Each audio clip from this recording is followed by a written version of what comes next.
This is a video on playing the Bach Prelude, that's number 1 in C major from the well-tempered clavier. Practicing it according to what you know is there, not just what you know of the notes. When you practice notes, C, E, okay, you memorize those notes, C, E, G, C, E. Then you go to C, D, A, D, F. But if you don't know the relationship of these notes, you're trusting your performance to pure memory. That's dangerous. Any performance that relies upon memory alone is going to be not only dangerous but nerve-wracking, because you're afraid that you'll forget. And there's no such thing as forgetting, except that you never understood it in the first place. So now we've been through some of the videos on the intervals and the functions and identities of these notes. Now we come to the actual performance and practice of this. Now practice is the performance. You can say that being a dentist is the dentist's practice. That's what he does. Practicing the piano is what you do. Okay, so you can play it this way, which is going to take a long time to play because you're just repeating notes. That doesn't make any difference. You shouldn't play it in that arpeggiated fashion. Play it in its paraphrased form with all notes together. All right, now play this, and if you have to have your analysis with you, fine. Don't play it according to notes, though. Play it according to your analysis that I assume you've gone through carefully. But now we get into applying that analysis to the performance. All right. We got the E, which is the major third. It's the uppermost note. The C is the root, the lowermost note. E is the characteristic interval of this C major triad. Now, these notes up here are simply a duplication of these notes, so we don't have to even consider these right now, except that getting the chord itself, C, E, G. There is no fourth note there. It's a triad, therefore. All right, the next chord.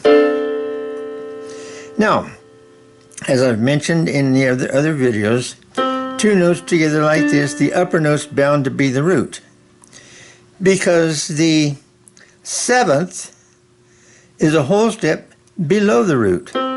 Now, either here or the octave, there's the seventh, but it's not in the right hand, it's in the, not there, the treble clef, but in the left, in the bass clef. Here is the root again, the minor third. Now the minor third is a step and a half. So the root, the minor seventh. Now the major seventh would be just a half step. Therefore the minor seventh is a whole step below the root. No matter where the root is, whole step below the root, there's your minor seventh, and so on and so forth. Okay.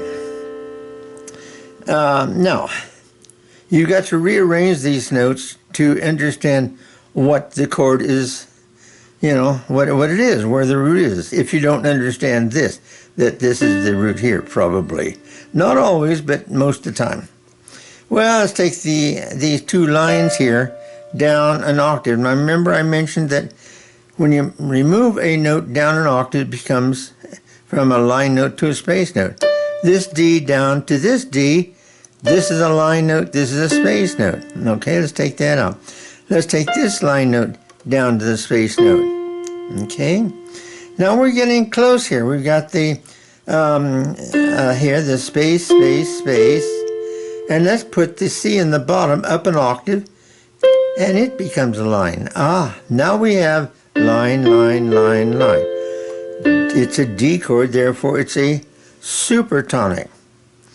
Now I have a video on the functional names of the chords, which is like supertonic, dominant, mediant, that sort of thing. Listen to that and you'll have a much better understanding of these terms that I use. But this is then a 2-chord or a supertonic in the key of C major. 1, 2, 3, 4, 5, 6, 7, 8. So that's 2. And as a supertonic, it's going to be minor because that's a minor third. A step and a half is a minor third. You got the 5th, 1, 2, 3, 4, 5, and 5, 6, 7. You could call it the D minor 7 chord, but I sort of object to it. I mean, if you use it, it's okay, but I've gotten to the point that 4-note chords maybe should be called quadrads. Bach on his short prelude, the Kleiner Preludium, number 2 from the 12, ends with this chord here. There's only 2 different notes, a C and E. Oh, you got a G. Maybe it was this. I think that's what it was. You don't have a G. All right, you got a C and an E. Does that sound like a chord? Of course it does. Does it sound like an interval? Not really, because you've got all these doublings. So I call this a biad. Bi meaning 2. This is a triad. This is a quadrad, 4. Therefore, your D minor 7 chord is a quadrad. The reason that I want to use those terms, biad, triad, and quadrad, is that once you start using a number, you're referring to a function. And if your intention is to describe this chord as a unique sound or as an identity, you never use numbers. Otherwise, you're getting into the realm of functions. Functions are numbers. And there's 2 types of numbers. That's the Roman numerals and the regular, Arabic numerals. So, D minor, okay? The next chord, the 3rd chord in the measure. Okay, now we've got to rearrange these to get the chord itself. Well, take the B up an octave. Well, you got the B and the D here, duplicated up here, so there's your chord, G, B, D, F. You've got a major third, which certainly doesn't, your major third indicates a major chord, as opposed to the minor third, which is a minor chord. Now, this is a major third. It's not a major chord, really. However, this is a major triad. But once you add this note, which is a minor 7th, remember we mentioned the minor 7th is a whole step lower than the root. G is the root. So if you double it up here, down a step is the minor 7th. So you got a major third and a minor 7th. This is the characteristic interval of the dominant. Anywhere you might find it. You usually find the dominant on the 5th note of the scale. 1, 2, 3, 4, 5. But if you call this 5, Roman numeral 5, that is a symbol, shall we say, for the dominant as a function. Function means position. G occupies number 5 position. That's its function. This you won't find in any dictionary, which is a shame because it's so simple. Function is a number. Now, the only problem with this also is this does not have an identifier in any theory book that is put out by the major publishing companies for all the universities, music conservatories, and so on. And it is not 5-7 because 5 and 7 are numbers, and numbers are functions. We want something that describes its sound, as a dominant. Again, I've used the dominant twice here, and I've emphasized this on some of the other videos, but I'll emphasize it here again. Any word should have at least another contrasting definition. Bath. All right, there's a good word. Bath is something to soak in, you know. Fill a tub with hot water and a little bit of bubble bath, and you can take a bath. So bath is something to enjoy with water. But however, Bath is a town in southeastern France. So it has no relationship, those two definitions. Okay, so when we talk, first of all, about the dominant being the fifth note of the scale, that's its function, that's its position. But when we talk about the chord as dominant, meaning its sound identity, theory books will call it the sound quality. Quality is not a bad word, but quality sort of indicates something that's good or bad or soft or hard or something like that. But we're talking about identity. You can hear it.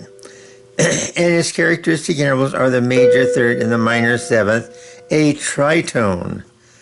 Whole step, whole step, whole step.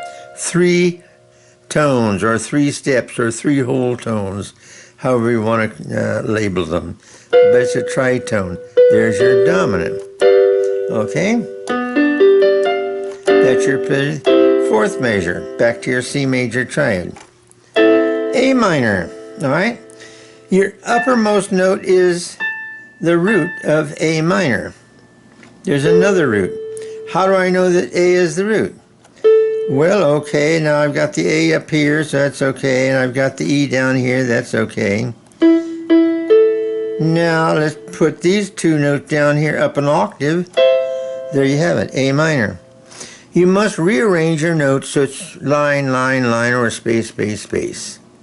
Then you've got the root, which will be the bottom note. So now the lowermost note is the major third. Now, in theory books, this is called a 6-3 chord, simply because you've got a 6th and a 3rd, but it doesn't say a thing about what is the lowermost note, the 3rd. It just says your intervals are the 6th and the 3rd. That's it. Now, what do those figures have to do with what we're talking about here? Now, it's called figured bass. Back in the Baroque period where it was originated, they called it thorough bass. For what reason, I don't know. But these intervals gave the keyboard player intervals that he was able to, what they call, realize an accompaniment for the Baroque orchestra. But that's its use.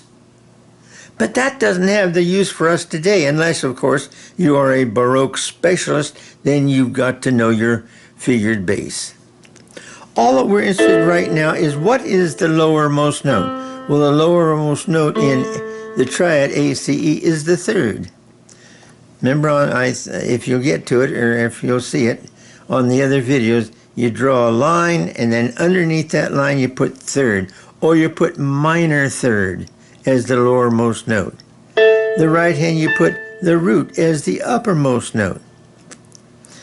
Now the 5th measure comes down to here.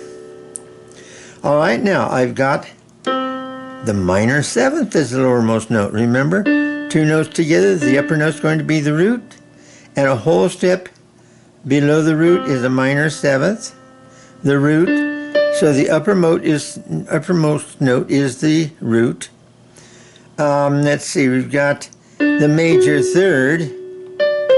Let's put that there, take the root out because we've got it down here. There's your chord. Okay, what do we have? We've got a supertonic chord, but what is the identity? Well, we've got a major 3rd and a minor 7th. Well, how about that? Now, a major third and a minor seventh is a tritone. A whole step, and a third whole step. So the distance of a tritone is 3 steps, which makes a tritone. I hate to give you these technical terms, but they're helpful.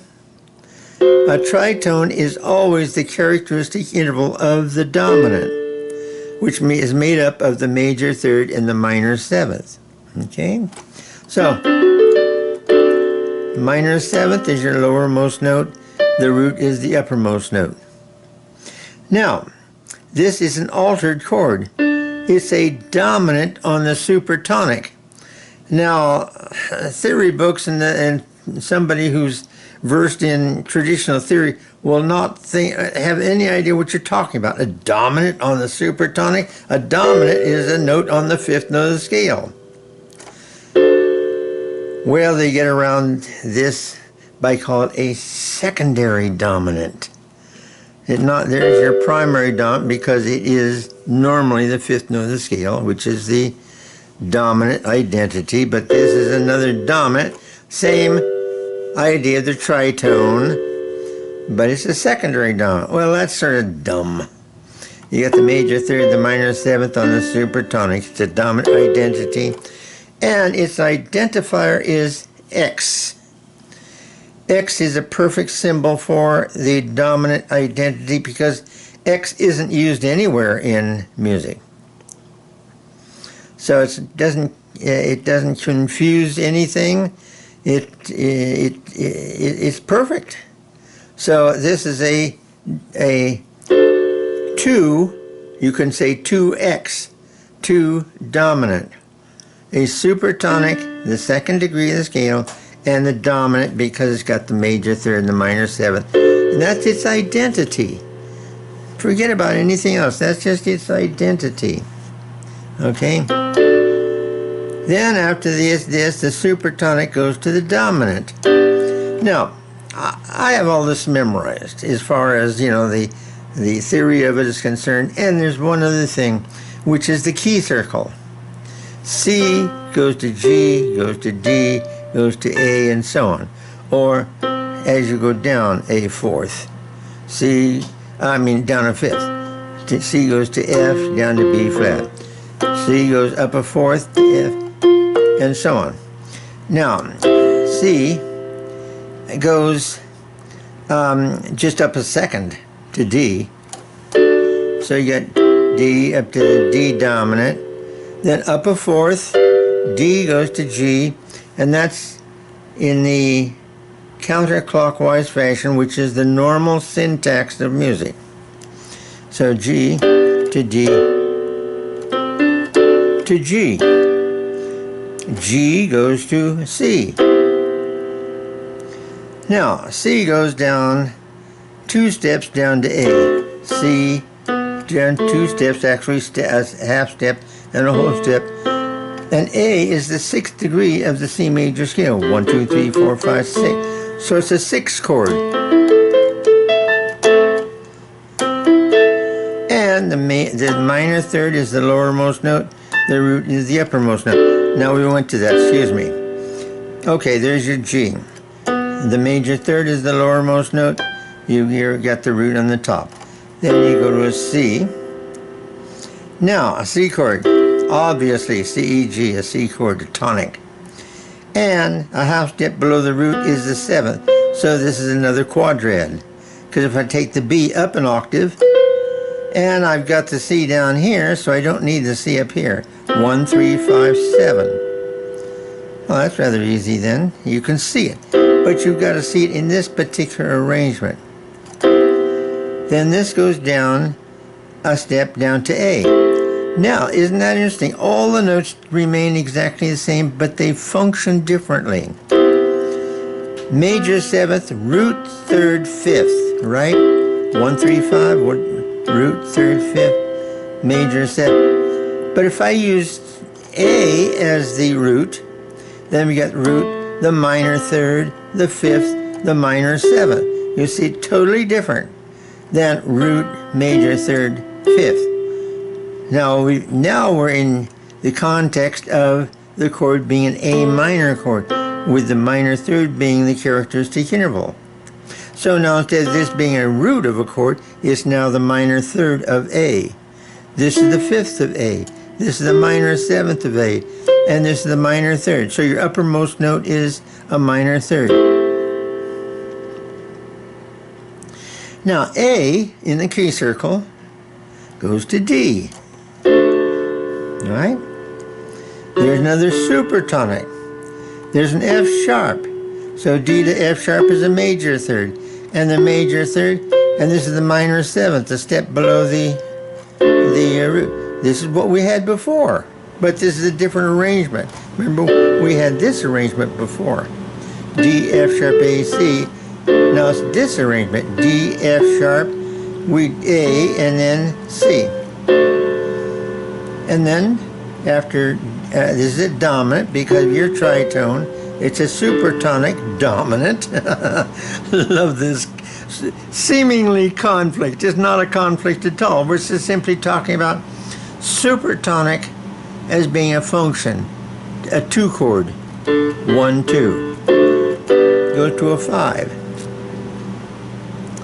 This next chord is a horror chord for theorists, not for us, not for you and me. This is an easy one. Now, this is a diminished chord. If you put everything is a step and a half. A step and a half, a step and a half, a step and a half, a step and a half, a step and a half, a step and all are equal distance. None of those notes can you call a root.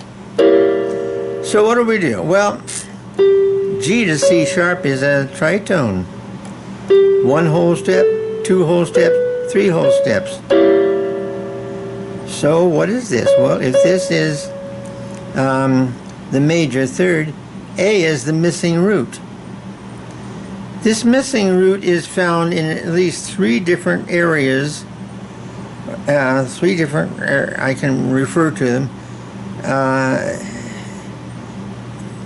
So it's not something I've made up. It's a very valid concept, this missing root, which is used in all composers.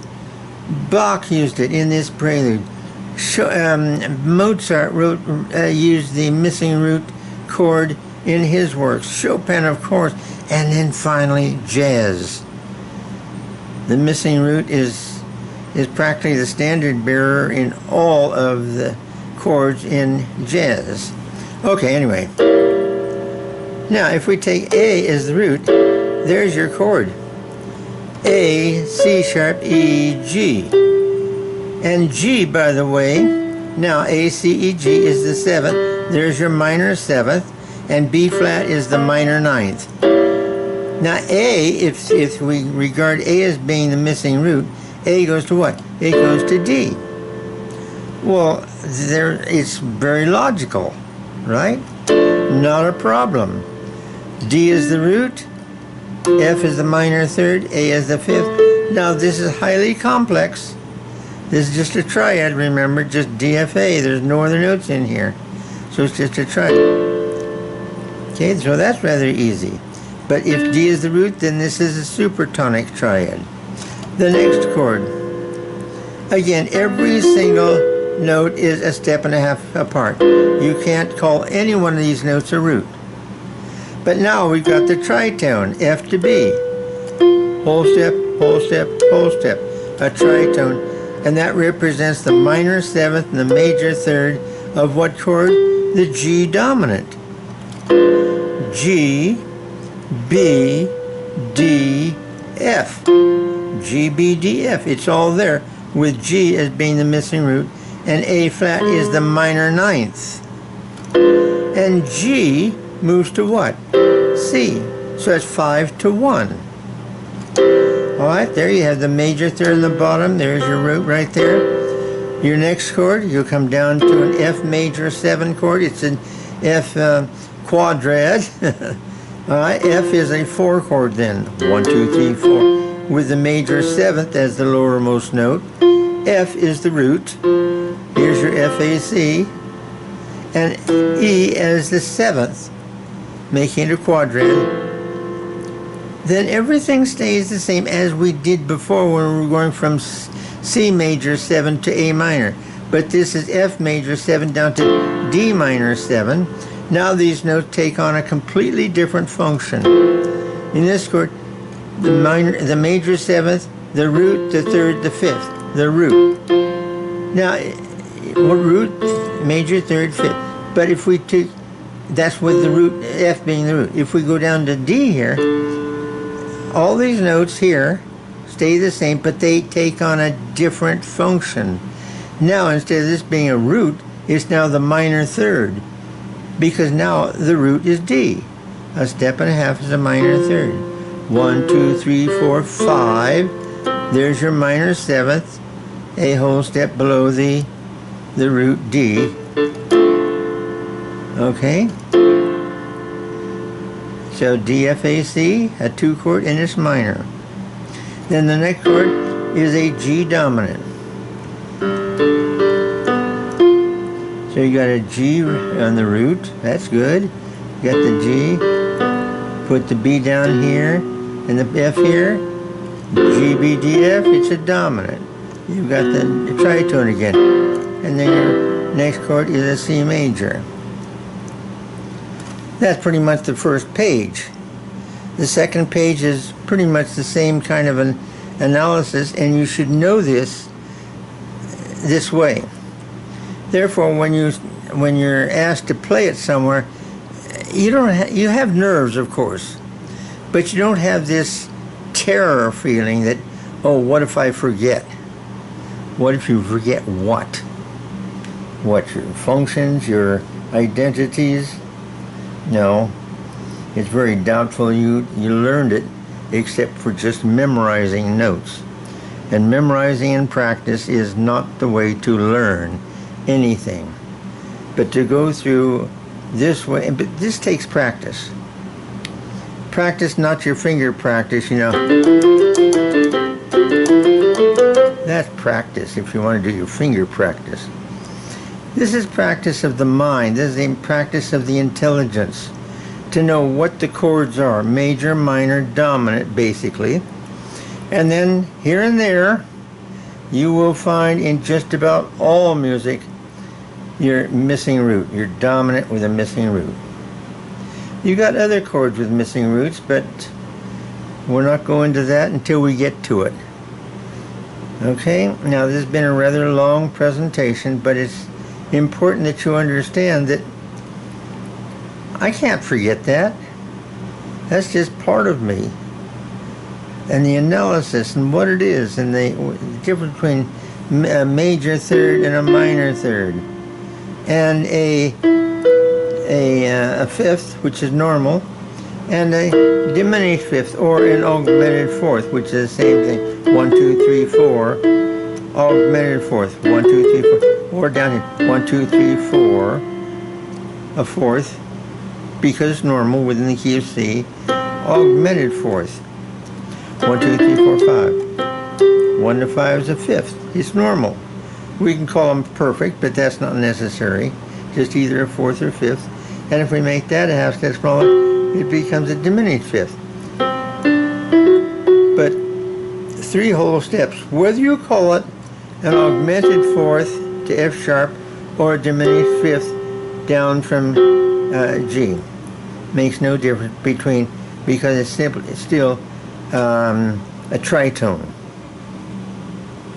The only thing about that is that, let's take there's your 4th, the augmented 4th. We can take G as the root, or we can take F as the major 3rd instead of G. B.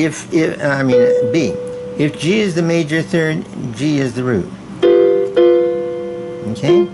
Now if we take F as the major 3rd, then D flat is the root. And this is the minor 7th.